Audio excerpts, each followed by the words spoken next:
नमस्कार। मैं धनंजय कुमार, द नागरिक में आपका स्वागत है। और आज हम बात करेंगे। बात तो एसआईआर पे ही है, लेकिन जो मामला है एसआईआर का, वो बिहार से निकाल करके पूरे देश में जाएगा। और पूरे देश में जो एसआईआर होगा, उसकी आहट शुरू हो गई कि एसआईआर किस तरह से होगा और एसआईआर होने के बाद क्या क्या हो सकता है। अब देखिए, वहाँ तमिलनाडु की खबर है कि तमिलनाडु में जो है डीएमके और उसके जो सहयोगी हैं, अभी से एसआईआर के खिलाफ कुछ और बात उठाने लगे। आपको पता ही है कि 26 लाख के करीब कहा जा रहा है कि जो मतदाता है बिहार के बाहर रह रहा, अस्थायी रूप से वो चले गए हैं बिहार के बाहर, ऐसा कर दिया। और जो लोग गए हैं, अब जहां रहेंगे वहीं उनका नाम होगा वोटर लिस्ट में, कहीं तो नाम होगा। तो जो डीएमके के नेता हैं Durai Murugan, times of India की रिपोर्ट, उन्होंने बाकायदा प्रेस कॉन्फ्रेंस किया और कहा कि उत्तर भारत से आए प्रवासी मजदूरों को तमिलनाडु में वोटर आईडी देना भविष्य में राज्य की राजनीति को बदल देगा। ये हमारे लिए चिंता का विषय है। और डीएमके के जो सहयोगी हैं, टीवी के उसके संस्थापक टी वेलमुरुगन, उन्होंने कहा कि ये चौंकाने वाला है कि बिहार के 6.5 लाख प्रवासी लोगों को पहले ही तमिलनाडु की वोटर लिस्ट में जोड़ा जा चुका है। चुनाव आयोग ने बोला कि 6.5 लाख लोग बिहार में जुटे हुए हैं।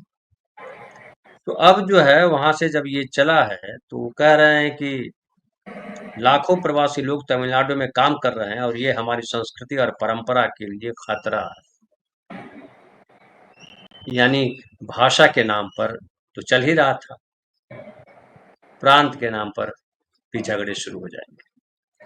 तो बिहारी मजदूर वहां भी पीटे जाएंगे, तमिलनाडु में भी पीटे जाएंगे, बिहारी मजदूर महाराष्ट्र में भी पीटे जाएंगे, बिहारी मजदूर गुजरात में भी पीटे जाएंगे, क्योंकि हर जगह की संस्कृति है और हर जगह की एक ही संस्कृति। अब वो संस्कृति है कि हम जो है, आप हमारी भाषा नहीं बोलते हैं, हम हमारे जैसे खाते पीते नहीं हैं, तो आपको रहने नहीं देंगे। ये कमाल है, संस्कृति के नाम पर जो है आप संस्कृति फैलाते हैं और वो कहते हैं संस्कृति है। लेकिन खैर, तमिलनाडु के जो नेता कह रहे हैं वो तो कह ही रहे हैं। और ये नेता जो कह रहे हैं वो किस आधार पर कह रहे हैं? वो एसआईआर के नाम पर कह रहे हैं। ये एसआईआर करके 55 लाख लोग बाहर हैं या क्या है, ये कहने की जरूरत क्या है? पहले भी वोट पड़ रहे थे, पहले भी लोग तमिलनाडु में रह रहे थे, पहले भी लोग जहाँ रहते थे, जहाँ चाहते थे अपना नाम वोटर लिस्ट में डलवाते थे। तो ये एसआईआर और आरएसएस और बीजेपी ये सब मिल करके वही कर रहे हैं जो नहीं करना चाहिए। संविधान कहता है कि देश में कहीं भी आप जाके रह सकते हैं, कहीं का आदमी कहीं चुनाव लड़ सकता है। गुजरात का आदमी उत्तर प्रदेश में चुनाव लड़ सकता है, महाराष्ट्र का आदमी बिहार जाके चुनाव लड़ सकता है। लेकिन बिहार का आदमी कहीं आ जाता है तो वो वोटर लिस्ट में नाम नहीं दर्ज करा सकता है। बिहार में अगर वो अपना वोटर लिस्ट में नाम दर्ज कराना चाहता है तो आप नहीं करा सकते, इसलिए कि आप दूसरे प्रदेश में रह रहे हो। इस तरीके के जो चलाया जा रहा है, इससे पता है कि अब बिहारियों के साथ बिहार में भी आफत है और बिहारियों के साथ दूसरे प्रदेशों में भी आफत मचने वाली है। इससे यही संकेत मिल रहा है कि बिहारी और पीटे जाएंगे। अभी देखिए, अभी भाषा के नाम पर जो झगड़ा चल रहा था, उसमें एक गुजराती पिटा, पूरा राजस्थानी मद्रा और जो है ये यहाँ के मारवाड़ी हैं, जो गुजराती हैं, वो सारे व्यापारी जो है जुलूस लेकर के निकल पड़े, हंगामा मच गया। रोज बिहार उत्तर प्रदेश के लोग पीटे जाते हैं मुंबई में। कहीं टेम्पो चलाने वाला पीटा जा रहा है, कहीं ठेला पे सब्जी बेचने वाला पीटा जा रहा है, कहीं केला बेचने वाला पीट रहा है, कहीं मछली बेचने वाला पीटा जा रहा है, पीटा जा रहा है। लेकिन कोई कुछ नहीं हो रहा है। निशिकांत दुबे वहां से दिल्ली में बैठ के कहते हैं हम राज ठाकरे उद्धव ठाकरे को पटक पटक के मारेंगे। आओ इधर, अरे क्या करने जाएंगे उधर? तुम आकर के इधर बोलो। निशिकांत दुबे को मुंबई में आके बोलना चाहिए था, एक प्रेस कॉन्फ्रेंस करके। देखिए, मनसे वाले और शिवसेना वाले मारने जाते हैं कि नहीं जाते?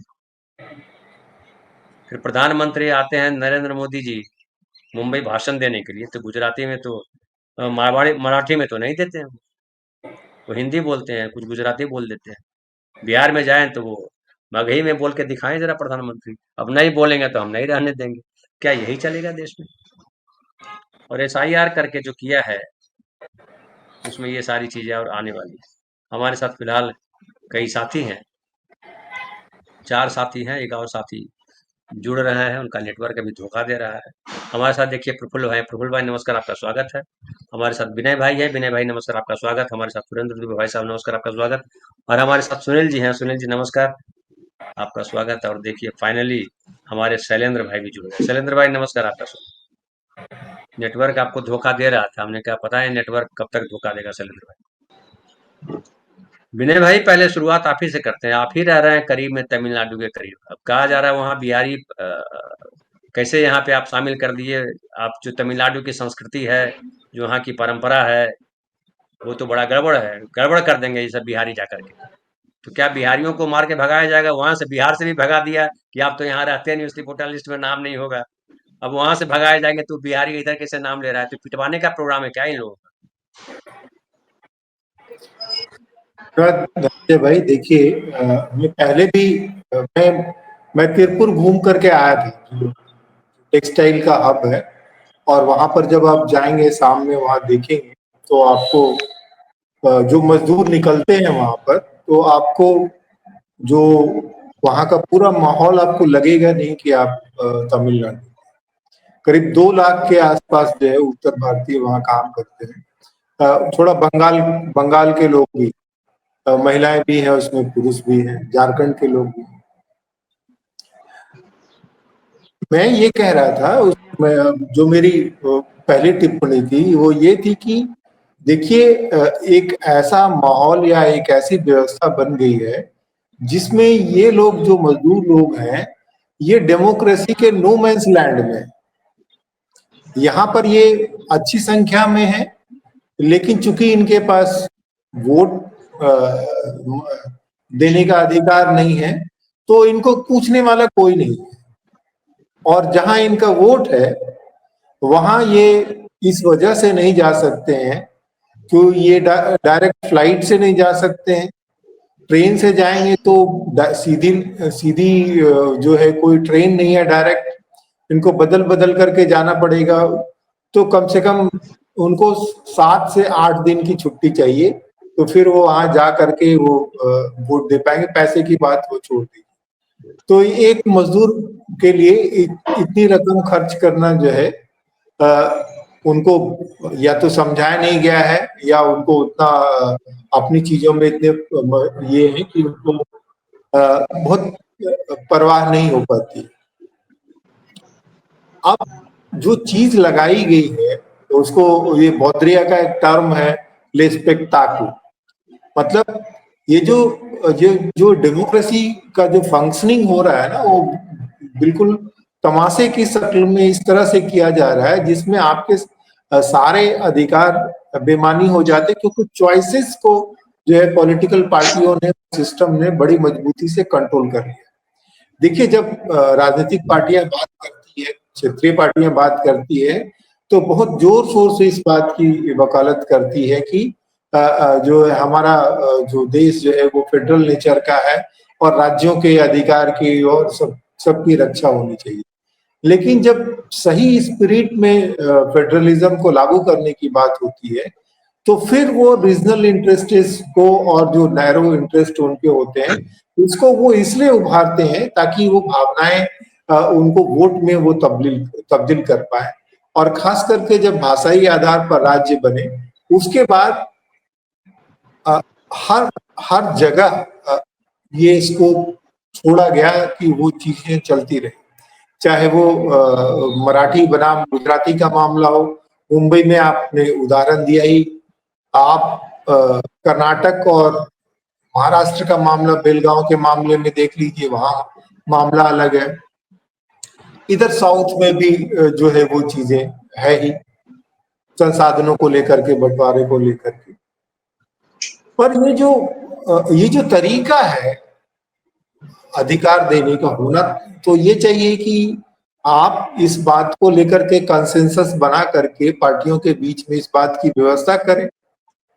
कि जो जहां रह रहा है उसको वहां की वोट होगी। इससे जो जो जो सवाल उठाया जा रहा है कि इससे जो हमारे स्टेट के पॉलिटिक्स का कैरेक्टर चेंज हो जाए, ये आप इतना इस बात से डर क्यों रहे हैं, ये मेरी समझ में नहीं आ रहा है। वो सीधा सा डर इसलिए पैदा हुआ है क्योंकि भाजपा जिस शैली में काम कर रही है, यहाँ के क्षेत्रीय पार्टियों को ये लग रहा है कि ये उत्तर भारतीयों के पास में सिवाय भाजपा को वोट देने के कोई चारा नहीं होगा, और ये इससे जो है हमारी जो राजनीतिक पकड़ जो है वो कमजोर होगी।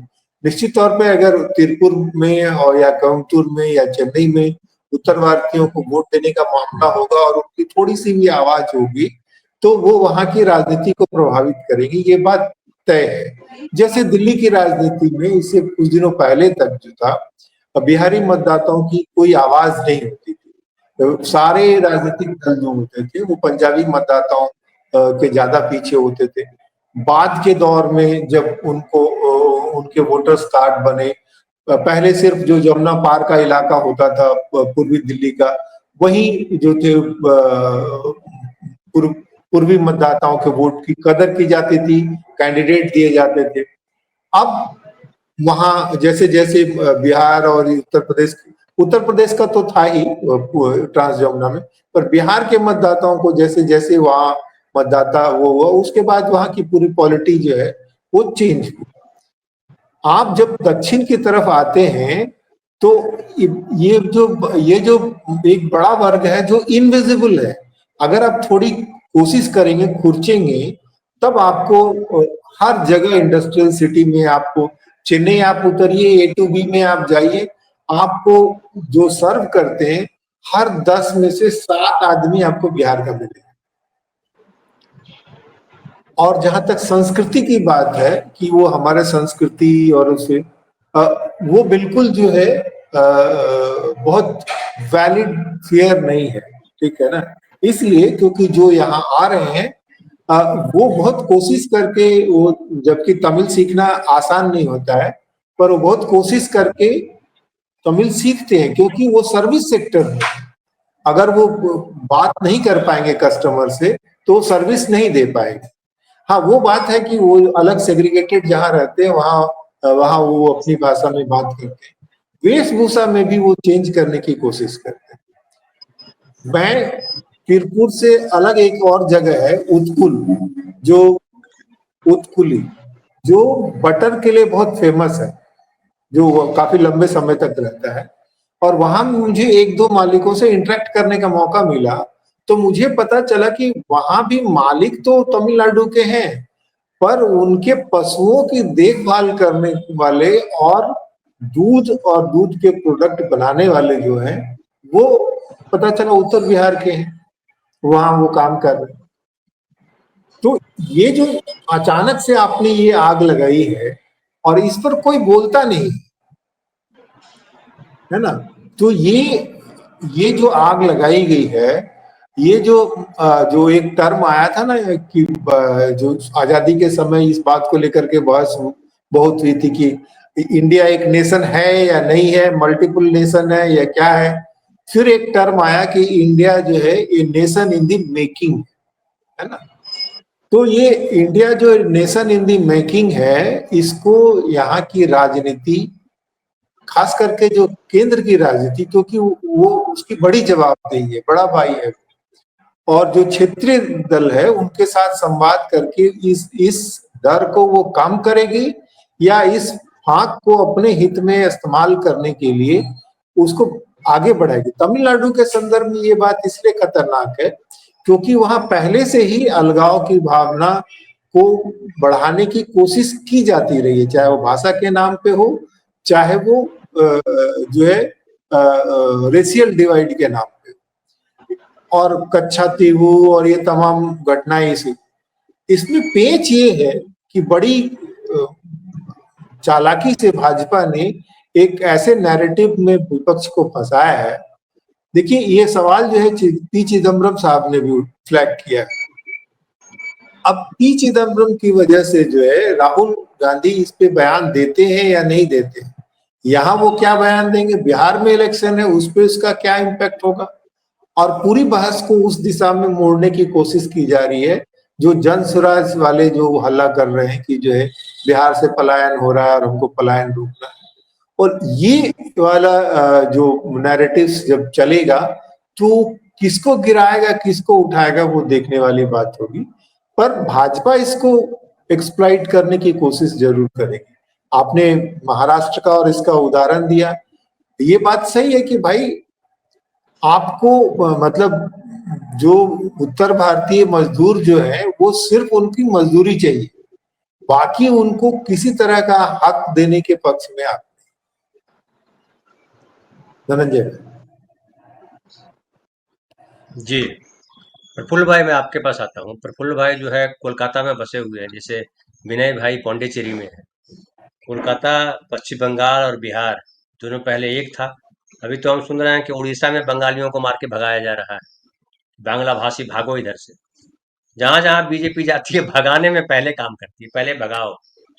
फिर जो है दिल्ली में देखिए बांग्ला भाषी मुस्लिमों को भगाया जा रहा है, तुम मुसलमान हो इसलिए भागो, तुम बांग्लादेशी हो। पुलिस वाले उठा करके ले जा रहे हैं और पीट रहे हैं, मारते हैं, भय से लोग भाग गए, लोग घरों में ताला लग गए, कोई बोलने वाला नहीं है देश में। जब देश आजाद हुआ था और संघीय ढांचा बनाया जा रहा था तो कहा गया कि एसएससी, अभी एसएससी नौकरियों के लिए एग्जाम हुआ, कितना हंगामा मचा हुआ है कि जो केंद्रीय नौकरियां हैं उसमें देश के अलग अलग हिस्सों को लेकर एक दूसरे हिस्से में जाएंगे। उसमें प्रांतवाद वाले भाव नहीं रहेगा कि उस प्रांत का आदमी उसी भाग में रहे। और उसके पीछे ये थे कि भारतीयता मजबूत। लेकिन जिस तरह से एसआईआर में भी अब जो है घुसाया जा रहा है प्रांत को, भाषा को, रोजगार में भी हर जगह प्रांत और भाषा को घुसाया जा रहा है। क्या आपको लगता है कि इस तरह की लड़ाई से देश की, कुछ कह रहे हैं विनय भाई? मैं ये कह रहा हूँ कि जो क्षेत्रीय पार्टियों ने जो है बजाय इसकी तैयारी करने की कि उनके यहाँ के छात्र भी तैयारी उसी ढंग से करें और प्रतियोगिता परीक्षाओं में सफल हो, ये माहौल खड़ा करने की कोशिश की गई है कि ये जो उत्तर बिहार और बिहार उत्तर भारत और बिहार के जो विद्यार्थी होते हैं अ, वो ये इन केंद्र प्रकार चोरी करके या बहुत ये करके हमारी नौकरियां खा रहे हैं। और जो जहाँ का आप देखिए कि मतलब रेलवे का हेड को, रेलवे बहुत बड़ा एम्प्लॉयर है, और रेलवे में जैसे जब जब बिहार के लोगों की ज्यादा वो हुई तो वहां वहां विरोध शुरू हुआ, महाराष्ट्र में विरोध शुरू हुआ। पीसीएस में पीसीएस में उत्तर भारत में जहां जहां बिहार के लोग दे सकते थे, चूंकि लीगली नहीं रोक सकते थे, तो ऐसी कोशिश की गई कि इंटरव्यू में बिल्कुल ही उनको नंबर ना दिया जाए। मुझे एक दो केसेस याद हैं जिसमें जो कैंडिडेट था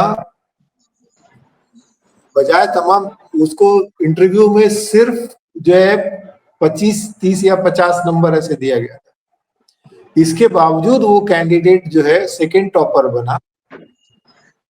उसको कोशिश की गई थी किसी तरह वो बाहर हुई। तो मेरे वो कहने का मतलब है कि कहीं वो भाषा का क्लॉज लगा करके, तो ये राजनीति जो है ना वो उसमें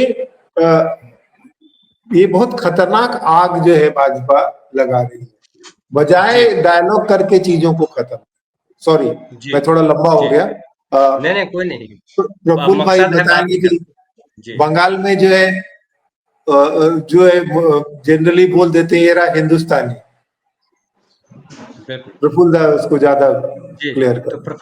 प्रफुल्ल भाई ये जो जी बंगाली मुसलमान के नाम पर या बंगाली भाषी के नाम पर उड़ीसा से लेकर के दिल्ली तक में जो चल रहा है, अब एसआईआर पे भी बात हुई कि बंगाली भी तो दूसरी जगह है, तमिल के लोग भी तो दूसरी जगह है, महाराष्ट्र के भी तो लोग दूसरी जगह हैं। तो क्या ये एक नया और मिल गया एसआईआर के नाम पर कि आप जो है ना आप बंगाल में रह पाइए वोटर, ना आप बिहार में रह पाइए, जहां मेरे बाप दादा का घर है वहां का भी मैं नागरिक न रहूं, जहां कोई मेरा नहीं है, किसी से मैं मार के मुझे भगा दे सकता है, मैं वहां कैसे रहूं? तो ये किस किस्म की राजनीति है और इस राजनीति से आम आदमी को क्या मिलेगा? जी, सभी को नमस्कार। देखिए, राजनीति तो बहुत गहरी है और ये अभी इस ढंग से राजनीति सामने आ रही है, लेकिन इस राजनीति पर बोलने से अधिक लगता है कि हम लोगों को जो हिंदी भाषी हैं उनको खास करके सुनने की जरूरत है। एक बार राजेंद्र यादव जी ने धूमिल के पंक्तियों को उद्धृत करते हुए हंस में यह बहस चलाई थी कि इस तरह भदेश हूं, इस तरह कायर हूं कि उत्तर प्रदेश हूं। पूरी पंक्ति है उसकी कि भाषा में भदेश हूं, इस तरह कायर हूं कि उत्तर प्रदेश हूं। धूमिल की कविता। मैंने उस बहस में भाग लेते हुए तब कहा था, काफी पहले की बात है, कि भारत की राष्ट्रीय एकता की जो कड़ियां है वो हिंदी भाषी क्षेत्र की छाती पर ठुकी हुई है। और हम भारत अगर एक है तो उसका कारण यह है कि हिंदी भाषी जो क्षेत्र है वह तमाम तरह के आरोपों को स्वीकार कर लेता है और परिवार के मुखिया की तरफ बर्दाश्त करते रहता है। उसमें पश्चिम बंगाल में बालक ब्रह्मचारी की हवा चल रही थी। आप लोगों को अगर बालक ब्रह्मचारी की याद हो संदर्भ में, तो आप जानते होंगे कि 26 दिन तक यहाँ वामपंथी सरकार ने उनकी लाश को वहां से हटाने की, क्या छूने तक की हिम्मत नहीं कर पाई थी। एक बाबा बालक ब्रह्मचारी यहाँ पर हुआ करते थे सूदपुर में। बहरहाल, तो अंधविश्वास पर मैं चर्चा कर रहा था, अंधविश्वास पर, कि आप हर बार हर चीज के लिए हिंदी भाषी को ढकिया देते हैं कि ये बड़े अंधविश्वासी होते हैं, कूल मगज होते हैं, इनको संस्कृति का कोई ज्ञान नहीं होता है। तो पहले तो ये पहचानना होगा कि ये बिहारी है कौन, किसे कहते हैं बिहारी। बिहार में रहने वाले को नहीं नहीं नहीं नहीं, हर वह मजदूर जो परेशान है, बदहाल है और उत्तर भारतीय है, उसे बिहारी माना जाता है। चाहे वो जौनपुर का हो, चाहे वह बलिया का हो, चाहे वो कहीं का भी हो, उत्तर भारतीय हो और बदहाल हो, वो बिहारी के खाते में जाएगा। भैया एक्सप्रेस ने जब कहानी प्रफुल्ल सर, आपने बिल्कुल सही कहा। दिल्ली में हर रिक्शा वाला बिहारी है, जबकि सबसे ज्यादा दिल्ली में रिक्शा जो है चलाने वाले मध्य प्रदेश के, उसके बाद उत्तर प्रदेश के, उसके बाद बिहार के। अब बिहारियों की एक बीमारी है कि बहुत वोकल होते हैं, तो सारे लोग जो है वही जाने जाते हैं। मैं एक बार एक कॉमरेड के साथ था दिल्ली में, गोल मार्केट में, तो संजोग से ये सब चर्चा चल निकली। तो उन्हें मैंने पूछा, वो कहने लगे कि जो रिक्शा वाला सब है सब बिहारी है। हमने कहा जो सामने वाला रिक्शा वाला है ये बंगाली है। तो बोले कि नहीं। हम बोले कि चलो अभी हम बता देते हैं। हम उनको बोले कि एकेजी भवन जाएगा, तो बोला नहीं, हम नहीं जानते हैं कहाँ। हम बोले पहले तो ये नोट कीजिए कि ये मजदूर है, रिक्शा चलाता है, एकेजी भवन नहीं जानता है, और आप मजदूरों के नेता और वहाँ है आपका हेडक्वार्टर और क्या है। दूसरी बात ये कि हमने उसको तुरंत बांग्ला में पूछा, जाबी ना केन, चल আমি জানি না কোন দিকে সাহায্য চাইছি, তুই যাবি না। বাঙালি হয়ে একটু বাঙালি হেল্প করবি ना। আমি हिंदी बोली तार माने की। तो हमको उसके मुंह से अचानक निकल गया, ना दादा আমি জানি না। हमने तो ये तो बंगाली रही। तो बोलो हैं कोथा बाड़ी तुम। वो उन्होंने बताया कि यहाँ बरहमपुर की तरफ के। कहने का मतलब ये कि हर वो आदमी जो मजबूर है, मजलूम है, वो बिहारी है। बिहारी की ये छवि बन गई है। आपको याद होगा कि दिल्ली सरकार से एक बार एक परिपत्र सर्कुलर जारी हुआ था कि मुसलमानों को और बिहारियों को नौकरी देने के पहले, हाउस हेल्पर में, हाउस होल्ड में रखने के पहले थाना को सूचित करें। ये याद है आप लोगों को? जब दिल्ली में इसकी घोषणा हुई, मैंने सर्कुलर जारी हुआ था, बड़ा हंगामा मचा था। तो उसके बाद फिर सर्कुलर को दबा दिया गया, लेकिन ये भावना हमेशा से रही। तो बिहारी की तो ये छवि है। देखिए, हम तमाम आंकड़ों पर बात करेंगे, लेकिन चाहे ई श्रम का पोर्टल हो कि इतने करोड़ लोग बिहारी बिहार से बाहर रहते हैं, लेकिन मैं फिर कहूं कि बेधड़क वो आदमी, क्या उड़ीसा का हो, बंगाल का हो, असम का हो, कहीं का हो, नॉर्थ ईस्ट को छोड़ करके उस सभी को बंगाली खाते में और बांग्लादेश के खाते में डाल दिया जाता है, एकदम बिना हिसाब किताब किए। उत्तर भारतीय है तो बिहारी, और ये है तो बांग्लादेशी या बंगाल के खाते में। मेरे कहने का मतलब ये है कि इस देश की मुख्य पहचान क्या थी? जब भाषावार राज्यों के पुनर्गठन का सवाल आया 1950, 52, 56 में अलग अलग कानून बने, जो स्टेट जो है सो रीऑर्गेनाइजेशन जो कमीशन बना, फजल अली और कौन बहुत सारे लोग उसमें लगे, और लोगों ने तब विरोध किया था कि भाषावार राज्यों का पुनर्गठन नहीं होना चाहिए। और पहले जब यह कहा गया तो यह कहा गया कि तमाम हिंदी प्रदेशों को एक हिंदी भाषी जिसको आप कहते हैं उसे एक प्रदेश में रखा जाए, और वामपंथी पार्टियों ने समर्थन किया था। डॉक्टर रामविलास शर्मा जो हिंदी जातीयता के विकास पर जिंदगी भर लगे रहे, किसी राजनीतिक ने ध्यान नहीं दिया। जवाहरलाल नेहरू जो खुद इलाहाबाद के थे, हिंदी भाषी अगर भाषावार राज्यों का पुनर्गठन अगर होता है तो हिंदी भाषियों को एक राज्य क्यों नहीं मिले? इस तर्क के जवाहरलाल नेहरू जी के पास इसका कोई जवाब नहीं था। लेकिन जवाब था तो वो जवाब यह था, जो छिपा हुआ जवाब था वो यह था कि अगर इसे एक राज्य बना दिया जाएगा तो यह इतना बड़ा राज्य हो जाएगा कि भारतीय राष्ट्रीय एकता के लिए खतरा हो जाएगा, और तमाम लोगों पर यह दबदबा इसका बना रहेगा, और सभी और जितने राज्य हैं वे इसके एनेक्स्ड स्टेट बन के रह जाएंगे, और जो है सो समतोल विकास नहीं होगा। हमने देखा है कि रूस के साथ जो हुआ है सोवियत संघ के विघटन का एक कारण यह भी है कि भौगोलिक और ताकत के क्षेत्र में जो रूस था, रूस बहुत बड़ा एरिया था। और अब मैंने कई ऐसे लोगों को मैंने कहा कि आप तो रूसी हैं, वो बहुत गुस्सा हो गए हम पर। मैं जिस इलाके में रहता था वहाँ रशियन हॉस्टल था, और वहाँ के इंजीनियर आए थे और वो वहाँ पर भाषा भी सीख रहे थे, वो काम करते थे। उसने कहा नहीं, I am not Russian, yes, I am from Soviet संघ, but I am not Russian. जो अलग अलग दुनिया में जो नेशनलिटीज की झगड़ा रही है वो तो तमाम पर अभी क्या बात करें, लेकिन यह बात जरूर है कि हिंदी जातीयता का विकास उस ढंग से नहीं हो सका। हम में जातीय बोध नहीं है, इसलिए कहा जाता है कि हमारी कोई संस्कृति नहीं है। जिस क्षेत्र में, जिस बिहार में कौन सा ऐसा क्षेत्र है जहां पूरे भारत की राजधानी और बड़े राज्यों की राजधानी 3 बार 4 बार भारत में बिहार रहा है? क्या पाटलिपुत्र हो, गया हो, सतराम हो, नहीं रहा है क्या पौराणिक काल से लेकर के? लेकिन बंगाल में कितनी बार रहा है राजधानी,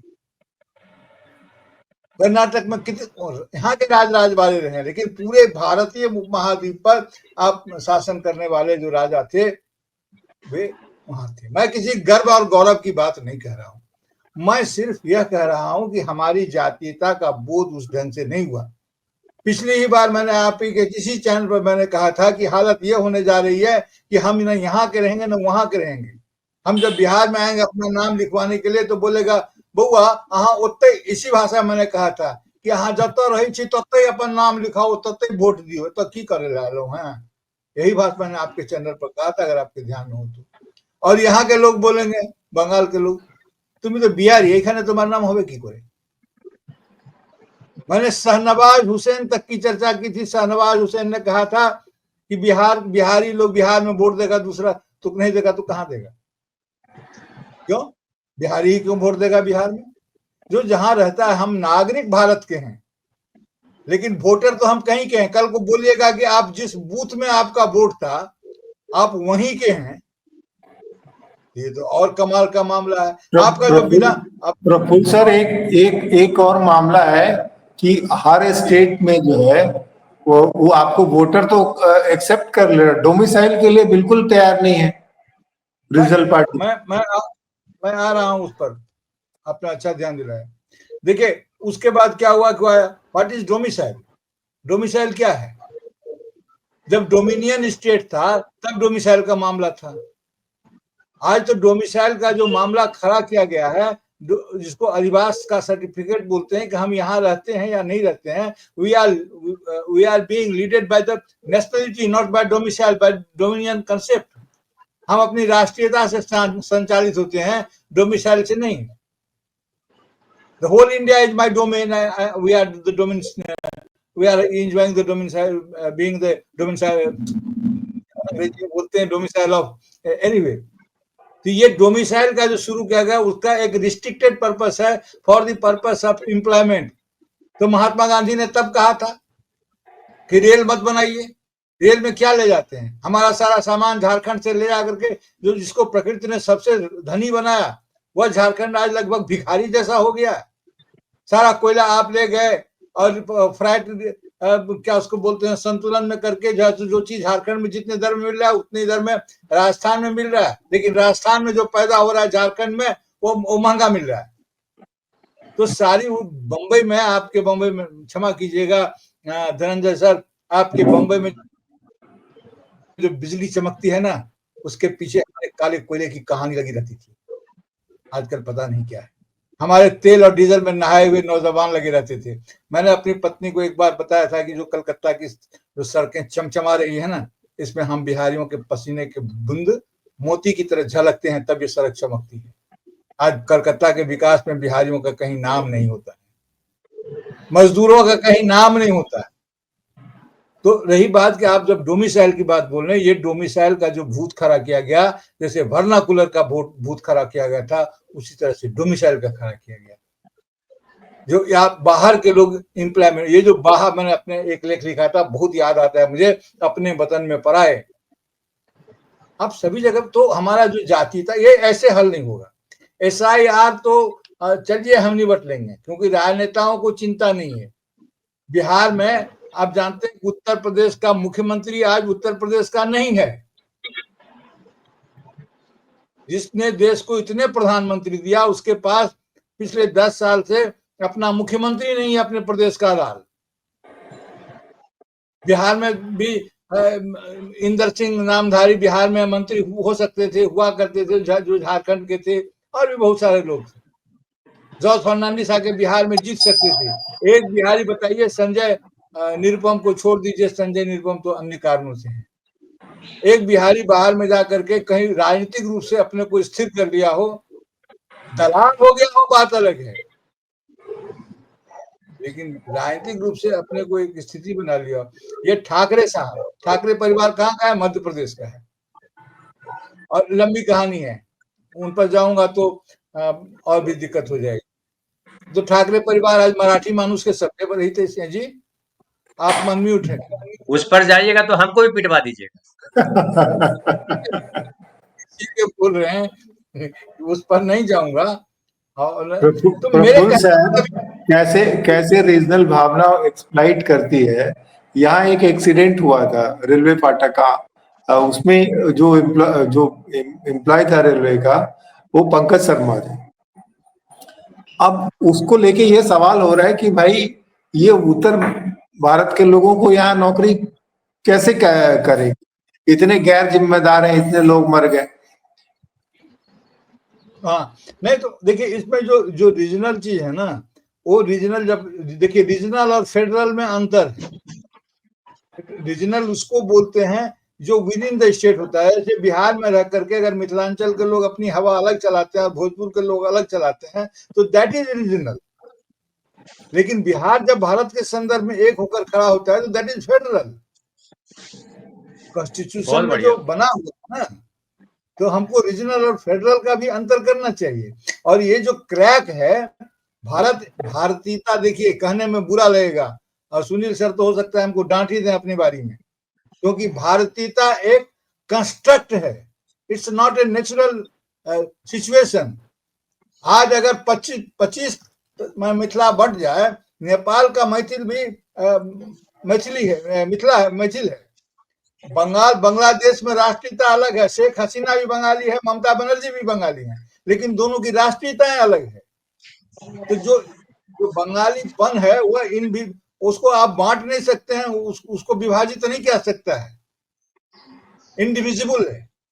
लेकिन भारतीयता आज अगर नक्शा घट बढ़ जाए तो भारतीय नहीं होगा। अगर भारत में कोई क्षेत्र आकर के मिल जाता है तो वो भारतीय वो लोग भी हो जाएंगे। लेकिन मिथिलांचल का विस्तार नहीं किया जा सकता है और न उसे काटा जा सकता है। भोजपुर का विस्तार नहीं किया जा सकता है, न काटा जा सकता है। इस बात को समझना होगा। तो भारतीयता जो है वह एक कंस्ट्रक्ट है। और जो आप बता रहे थे विनय सर कि नेशन इन मेकिंग, उसमें बाबा साहब ने ही कहा था और तमाम लोगों ने कहा था कि भारत की जो राष्ट्रीयताएं हैं भारत में, वह अंग्रेज लोग तो नहीं मानते थे। हमें सामाजिक या समुदायों का गुच्छा मानते थे।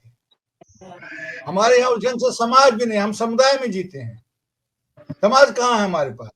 समुदाय तो वो जगह है जहां अंतर सामुदायिक लोग आते जाते हैं। हमारा हुक्का पानी कौन बंद करता है? समाज नहीं, जाति बंद करती है। जाति में शादी होती है, जाति में हम वोट देते हैं, बेटी और वोट जाति में ही पड़नी चाहिए। इस तरह के नारे के साथ हम जवान हुए हैं और चलते रहे। तो संकट गहरा है।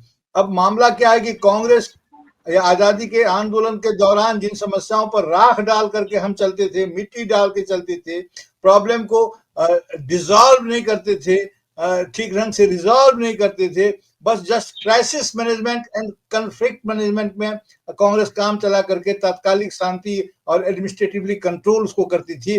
भारतीय जनता पार्टी ने ला करके उन तमाम जख्मों को कुरेद दिया है और उस पर जो है सो और वो नमक छिड़क रहे हैं और वो बार बार बोल रहे हैं, बोलो सियावर, सियावर भी नहीं बोलते, बोलो राम, श्री रामचंद्र की जय।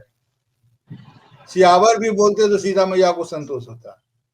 अब जब वोट की सुगबुगी लगी है तो बोलते हैं कि जनकपुर में, सीतामढ़ी में खोलेंगे सीता मैया का मंदिर बनवाएंगे, उसके बाद बोलेंगे सर। हाँ, बोलेंगे हमको वोट दीजिए, मंदिर बनवा रहे हैं, उसके बाद बोलेंगे। हाँ, और चिराग पासवान फिर तो नई रामायण लिखेंगे, कहेंगे कि जो है सीता मैया जो है वापस रामचंद्र लेकर के आ गए थे, वो रामायण झूठी थी जो सीता मैया को छोड़ दिया था। रामचंद्र तो अपने साथ लेकर के आए थे और वहीं रह रहे थे। कौन कह रहा है कि राम ने सीता को छोड़ दिया था? ये भी कथा लिखी जाएगी। नहीं तो मैं ये कह रहा था, मैं बस अब कंक्लूड करता हूँ, मुझे सब और लोगों से भी डांट खानी है, डांट खाने लायक मैं अपनी बात कह दूं कि ये मामला जो है सो उत्तर प्रदेश के लोग बिहार को हिकारत की नजर से देखते हैं। क्या ये झूठ है? झारखंड के लोग, ये तो सुरेंद्र भाई साहब बताएंगे। सुनील जी तो बिहारी है इसलिए हम कुछ बोल नहीं सकते।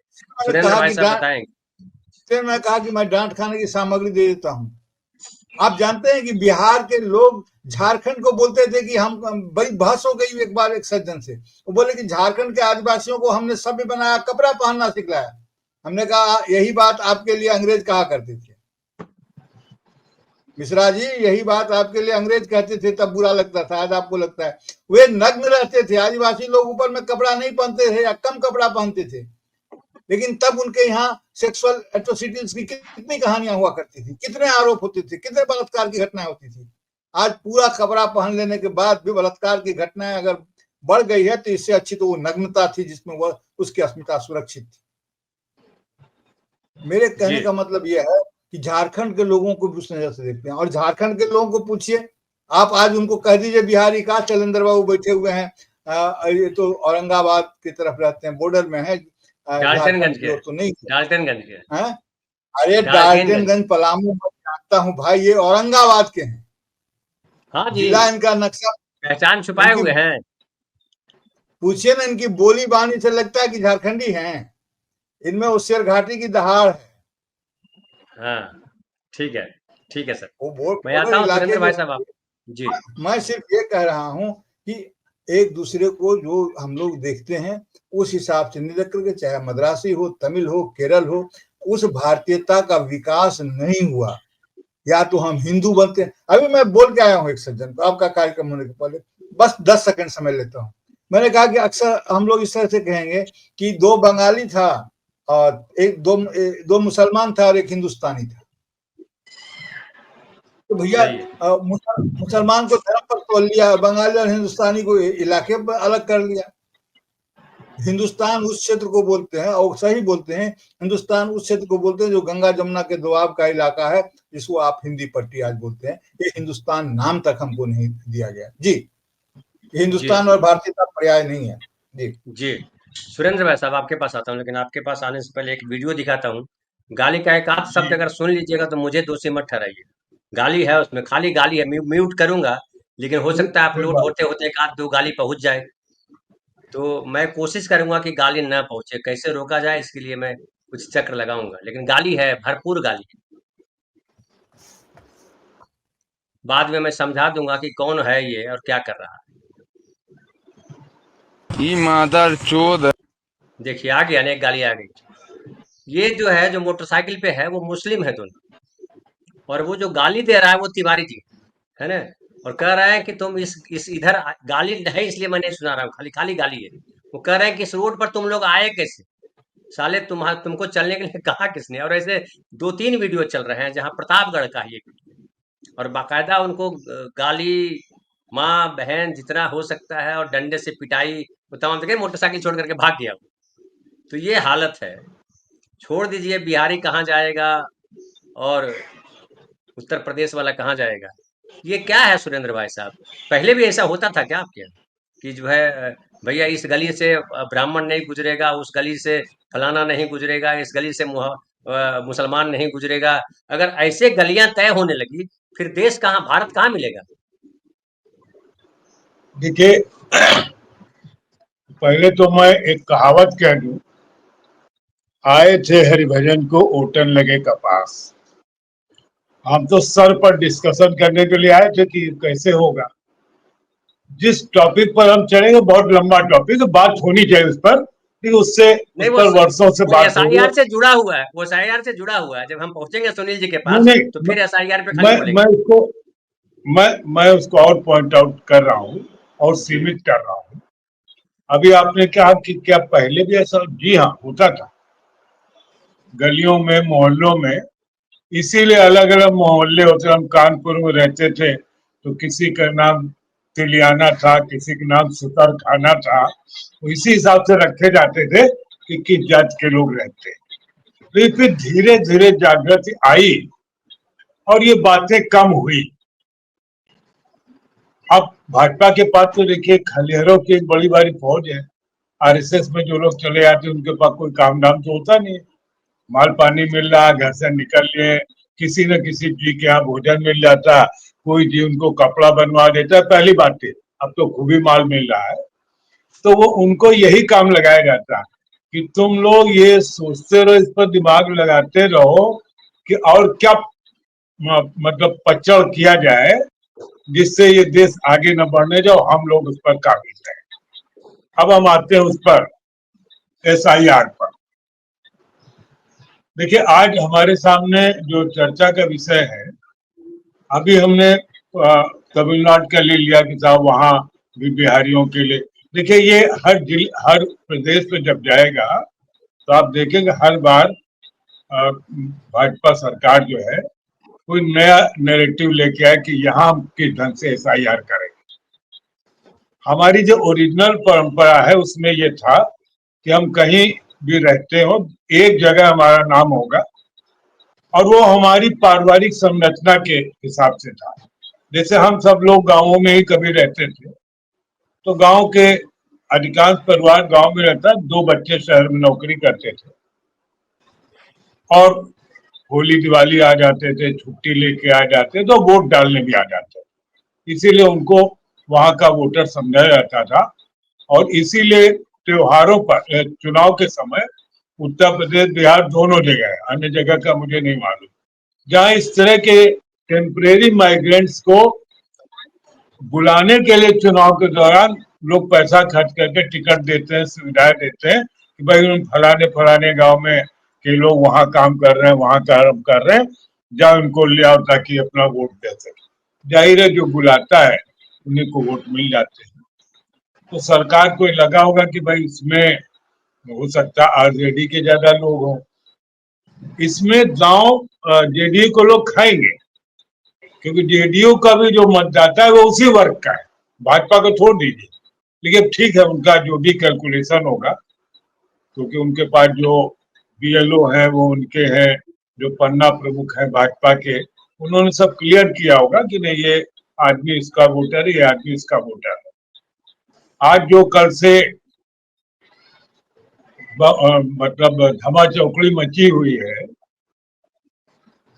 कि कैसे लिस्ट जारी हुई है, किसी का नाम नहीं मिल रहा है, किसी के फादर के नाम में फादर फादर लिख दिया गया, कुत्ता पहले ही दिन निकल आया था।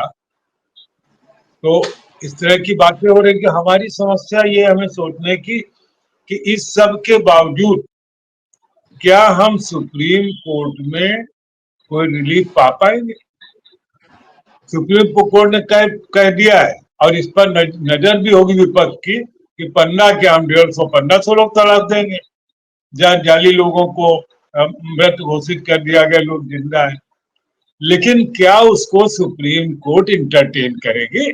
सुप्रीम कोर्ट ने एक टिप्पणी की है, कोई लिखित आदेश नहीं दे रखा है, और जो सुप्रीम कोर्ट का इस समय रवैया है उसमें हम उनसे अपनी बात पर अड़े रहने की बात सोचे, ये हमें बहुत ठीक नहीं लगता। राहुल गांधी इसी खतरे को समझ रहे हैं, इसीलिए वो बिहारियों की अस्मिता को ललकार रहे हैं कि देखो सड़क पर उतर के ही तुमको अधिकार मिल सकता है। पूरे देश को भी ललकार रहे हैं कि अगर लोकतंत्र को बचाना है तो हमको कानून वाली फील्ड छोड़ करके जनता के अधिक से अधिक सहयोग प्राप्त करने की कोशिश की जाएगी। तो मुझे लग रहा है कि क्या आज 3 है, 5 तारीख से 5 को तो हम 4 या 5 को तो अभी कर्नाटक में ही है, देखते हैं क्या बम फोड़ते हैं। और कई बार ऐसा होता है कि बम फोड़ा जाता है, हो सकता है उसका उतना इफेक्ट ना हो, लेकिन बम है। ऐसे जैसे हम दोनों को देशों में है, युद्ध होता है, तो इसलिए लड़ाई से लोग घबरा रहे हैं आजकल कि एटम बम है इसके पास, पाकिस्तान के पास है, हमारे पास भी है, इसीलिए नहीं लड़ रहे हैं ना। उस साइकी को इनहेरिट कर राहुल गांधी एक माहौल बनाने की देश में कोशिश कर रहे हैं। वो इसमें कितना सफल होंगे ये तो देखने की बात होगी, लेकिन ये लोकतंत्र के जो भी समर्थक लोग हैं उनके लिए चिंता का विषय जरूर है कि क्या हम इसी तरह SIR के माध्यम से सरकार हमारे वोट चुराती रहेगी, चुनाव जीतती रहेगी, और हम सिर्फ यस सर और यस सर करते रहेंगे। जी बिल्कुल। सुनील भाई साहब, मैं आपके पास आता हूँ। ये जो SIR करा करके जो शुद्ध मतदाता सूची बना रहे हैं, अब शुद्ध कहाँ रहने वाला? सबका तो DNA कराना पड़ेगा। शुद्ध तो तभी बनेगा जब DNA चेक हो जाएगा और पता चलेगा कि यहाँ कहीं किसी का मिश्रण नहीं है। इस तरीके के जो भाषा लेकर के आते हैं शुद्ध, क्या ये जो है उस जमाने को नहीं याद करा रहा जहाँ दुनिया भर के भेदभाव थे, और शुद्धता के नाम पर फिर आप करने लगते हैं कि वहां बिहारी पीटेगा, यहाँ फलाना होगा, यहाँ पूरे प्रांत के नाम पे चीजें खड़ा करेंगे। मतलब जो मूल समस्या है, मूल है कि भाई कोई गलत मतदाता वोट न करे, इसकी व्यवस्था आपको करनी चाहिए। कोई गलत आदमी जिसका नाम है, जो है जीवित, वही वोट करेगा। क्या मरा हुआ आदमी वोट करने जाएगा? और अगर मरा हुआ वोट करने जाएगा तो उसके लिए उसकी भी आवश्यकता नहीं है। और इसको कभी भी किया जा सकता है कि भाई जिनके जिनके घर के लोग जीवित नहीं है उनका नाम जो है इस जगह पे दीजिए, ताकि उनका नाम हटाया जा सके। हम सफाई करना चाहते हैं, उसकी बड़ा वोटर लिस्ट हो जाता है, इतने लोग, ऐसा करके कहा जा सकता था। ये भी कहा जा सकता था कि जो लोग प्रदेश में नहीं रह रहे हैं, जो चाहते हैं कि प्रदेश में उनका नाम न जहाँ है वहां नाम लिखवा लिया है, वो अपना दे दें ताकि हम उनका नाम वहां से हटा दें, ताकि सही जो वहां रह रहे हैं उन्हीं का, ऐसा भी कहा जा सकता था। इसकी बजाय ये जो है लाठी लेकर के और डंडा लेकर के सबके मस्तक से लेकर के पैर पे मारा जा रहा है।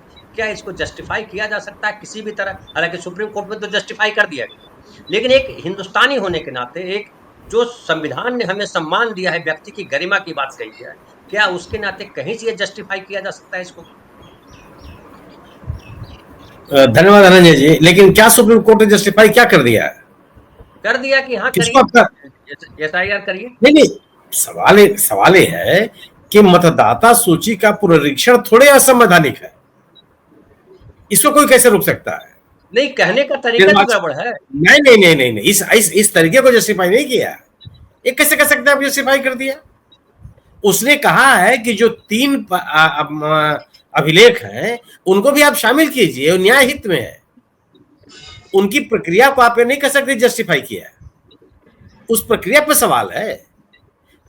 मतदाता सूची को अपडेट करना, अद्यतन करना, यह निर्वाचन आयोग का काम है, यह उसको संवैधानिक अधिकार है उसका। मतदाता सूची का पुनरीक्षण करना यह निर्वाचन आयोग का अधिकार है, उसको संविधान ने अधिकार दिया हुआ है। लेकिन मतदाता सूची का पुनरीक्षण कैसे किया जाएगा, यह उस मनमाना पर नहीं कर सकता। आप ऐसे अभिलेख नहीं मांग सकते हैं जो अभिलेख भारत सरकार देती ही नहीं है और जो किसी के पास ही नहीं है। तो निर्वाचन आयोग ने इसको स्वीकार किया कि एसआईआर करने का अधिकार है, और कोई एसआईआर पहली बार नहीं हो रहा, देश में कई बार हुआ, लेकिन इस तरीके से नहीं हुआ जिस तरीके से आप कर रहे हैं। सवाल इसमें पूर्वोत्तर के राज्यों में हुआ एसआईआर, किसी ने कोई आपत्ति नहीं की, लेकिन जिस ढंग से आप कर रहे हैं ये तरीका नहीं है। अगर आप ये कहिए कि साहब अपने पिता का जन्म स्थान का प्रमाण पत्र लाइए, कौन लाएगा? हम यहाँ बैठे हुए हैं 6 लोग, किसके पास है? इस सब मतदाता सूची से बाहर हो जाएंगे, किसी के पास नहीं है। और दूसरी चीज कि आप अपने पिता का जन्म प्रमाण पत्र लाइए, किसके पास जन्म प्रमाण पत्र है? जिस मकान में आप रहते हैं गांव में, उस मकान में किस मकान की रजिस्ट्री हुई है? अगर गांव के 50 आदमी खड़े होकर कहने लगे कि जिस मकान में शैलेंद्र जी रहते हैं वो मकान इनका नहीं है उस गांव में, ये साबित नहीं कर सकते सिवाय इसके कहने के कि मैं यहाँ रहता रहा हूं, मेरे माता पिता यहाँ रहते रहे। अभिलेख कहाँ है किसी के पास? और भारत सरकार ने, चाहे विभिन्न राज्य की सरकारों ने, ये अभियान कब चलाया कि नहीं सभी के पास सब कुछ अभिलेख होना चाहिए? आपने नारा दिया कि ये कार्ड होगा, आधार कार्ड, जिससे आपकी पहचान होगी। ये निर्वाचन आयोग कह रहा है कि उसको मानते ही नहीं है, और उसका कोई कारण नहीं बताता, कहता कि फर्जी बन जाते हैं। तो फर्जी क्या नहीं बन जाता? इसका मतलब खुशी मत बनी है। ये कौन सा आधार हो सकता है कि ये चीज फर्जी बन जाती है? इसको आप किसी तरह से बना सकते हैं। और इस विमर्श को कितना दूर लेके चले गए आप? एसआईआर उद्देश्य क्या होगा? एसआईआर योग्य मतदाताओं को मतदाता सूची में बनाए रखने, जो वंचित रह गए हैं उनको शामिल करने का अभियान नहीं रह गया। आपने ये बना लिया कि आप अपने पसंद के लोगों को मतदाता सूची में रखना चाहते हैं। इतना सब विवेक आपने अपने अंदर पाल लिया। आप ये कहिए कि जो कोई मतदाता सूची में रहेगा वह वही रहेगा जो ये 11 अभिलेख दिए हुए हैं। आप बना के देख लीजिए। आपको भी पता हुआ, निर्वाचन आयोग को भी हुआ कि इतने अभिलेखों के साथ आवेदन पत्र जमा ही नहीं होंगे। तो निर्वाचन आयोग ने क्या कहा कि आप बिना अभिलेखों के आवेदन पत्र जमा कीजिए, बस जमा कर दीजिए। क्यों जमा कर लिया आपने? और जिन 7 करोड़ से अधिक लोगों का आपने आवेदन पत्र जमा कर लिया है, आप ये बताने के लिए तैयार हैं कि ये सभी आवेदन पत्रों में वो सभी अभिलेख हैं जो निर्वाचन आयोग को वांछित था? कहीं बताने की स्थिति में आप नहीं है। आप जिन 66 लाख लोगों को मतदाता सूची से आपने बाहर किया, आप बताने के लिए की स्थिति में है, उनका वर्गीकरण आपने किया कि ये नाम है जो दिवंगत पाए गए हैं, ये नाम है जो परमानेंटली माइग्रेट कर गए हैं, ये नाम है जो कई जगहों पे जिनका मतदाता सूची में नाम है। कोई नाम नहीं बता रहा है यार। ये पारदर्शी तरीका है काम करने का? आप वेस्टेड इंटरेस्ट के लिए काम कर रहे हैं या संस्थागत व्यवस्था के तहत काम कर रहे हैं? कैसे स्वीकार किया जाएगा? और आपने बात कही जो तमिलनाडु के संदर्भ में आपने बात कही, तमिलनाडु के संदर्भ में आपने बात की। आप ये बताइए कि हम मतदाता होना चाहते हैं कि नहीं होना चाहते? मेरा विवेक नहीं है, मेरा निर्णय इस पर लागू नहीं होगा। पहला सवाल है कि जिन लोगों को आपने मतदाता सूची में रखा वो लोग वहां मतदाता बनना चाहते हैं या नहीं बनना चाहते, नंबर 1। और अगर वो बनना चाहते हैं तो क्या वह 11 अभिलेख जो आपने मांगे हैं उनके पास है? क्या वहां के रहने वाले हैं वो? क्या उनके पास अपने पिता का जन्म का प्रमाण पत्र है? क्या उनके पास सरकारी अभिलेख है कि पेंशन याफ्ता है या ये फला विभाग इनका नियोक्ता है? जितनी चीज आपने मांगी है, कौन सी चीज आपके पास उन लोगों के पास जो उन्होंने आपको दिया है? ढेर सा, मैं सैकड़ों लोगों को जानता हूं, सैकड़ों लोगों को मैं जानता हूं जो रहते काम कहीं करते हैं लेकिन अपने मूल निवास में मतदाता बने रहना चाहते हैं। यह विभेद कभी नहीं था। आप वाराणसी में चले आइए, आप इलाहाबाद में चले आइए, आप मथुरा में चले जाइए, उत्तर प्रदेश के राज्यों का मैं नाम ले रहा हूं जहां बड़ी संख्या में दक्षिण राज्यों के निवासी हैं, मोहल्ले के मोहल्ले हैं। वहां बनारस में दक्षिण राज्यों के इतने निवासी हैं, इतने धर्मशालाएं हैं, इतने मंदिर हैं कि आप कहीं नहीं, आप उस इलाके में जाकर के आप नहीं कह सकते कि ये बनारस का इलाका है। आराम से रह रहे हैं आप इलाहाबाद में, प्रयागराज में आकर के देखिए, और कभी किसी के मन में कोई आक्रोश नहीं रहा। लेकिन जब आप आबादियों को, निवासियों को अपने राजनीतिक हितों के लिए उपयोग करने लगेंगे तो लोगों के मन में रोष होगा। आप ईटानगर में जाकर के और रह करके आप मतदाता सूची में शामिल हो जाइए, मैं देखूं आपको। आप तेजपुर में, असम में जाकर के अपने को मतदाता सूची में दर्ज करा लीजिए। आप दार्जिलिंग और आसपास के जो इलाके हैं वहां मतदाता सूची में अपने को दर्ज कराइए, वहां रहते हुए भी और काम करते हुए भी। कितना विरोध है? यह विरोध की स्थिति कौन ला दिया? ये पहले कभी नहीं था। आज उत्तर भारत के लोग पश्चिम बंगाल में किस विरोध का उनको सामना करना पड़ रहा है? जो मूल बंगाली है वहां का, उनमें आप समाज में बैठ करके बात कीजिए, किस तरह के संघर्ष दिखाई पड़ते हैं आपको, और किस तरह का एक घृणा और संघर्ष की स्थिति बन रही है। ऐसा माहौल आपने तैयार कर दिया, इस तरह की स्थिति आपने तैयार कर दी, जिससे किस तरह के संघर्ष बनने लगे और अपने राजनीतिक लाभों के लिए। आप सवाल है, मैंने फिर वही बात आपसे कर रहा हूं कि तमिलनाडु में जो उत्तर भारत के लोग हैं, बिहार के हो, झारखंड के हो, उत्तर प्रदेश के लोग हों, क्या वह मतदाता सूची में शामिल होना चाहते हैं? और अगर वो मतदाता सूची में शामिल होना चाहते हैं तो उनके पास 100 अभिलेख हैं जो SIR में या बिहार में मांग रहे हैं। कहाँ का प्रमाण पत्र उनके पास है? कहाँ के रहने वाले हैं वो? किसने अपने मकान का पता दिया है उनको? आप बताइए उसे। आप अगर इस तरह से मनमाने तरीके से निर्णय लेंगे तो विवाद तो पैदा होगा। यह नियमानुसार, संविधान के अनुसार, कानूनन जो जहां रह रहा है, अगर वहां मतदाता बनना चाहता है तो वो उसका मताधिकार है, उसको ये अधिकार है मतदाता सूची में शामिल होने के लिए। बहरहाल बहुत बहुत धन्यवाद विनय भाई, बहुत बहुत धन्यवाद प्रफुल्ल भाई, बहुत बहुत धन्यवाद सुनील भाई। हम लोग सिस्टम पे बात कर रहे हैं, सिस्टम को बात करना बहुत जरूरी है। बहरहाल बहुत बहुत धन्यवाद, मिलते हैं फिर कल सुबह 10:30 बजे।